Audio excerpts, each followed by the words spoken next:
Alright guys, a quick one.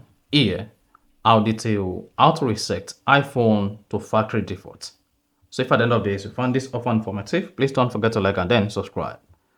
If your iPhone is hanging or misbehaving and the only lasting solution you have is to reset it to default, this is what you need to do.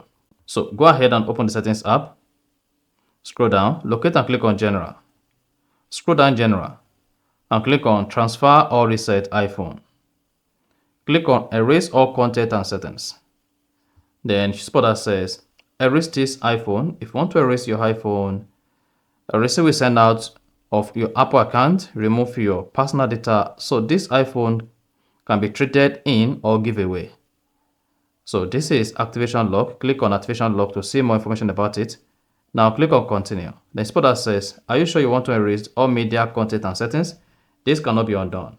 Then go ahead and tap erase iPhone and then follow the prompt. So this is going to help you to erase your iPhone to default settings. And that is it. So if you found this offer informative, please don't forget to like and then subscribe.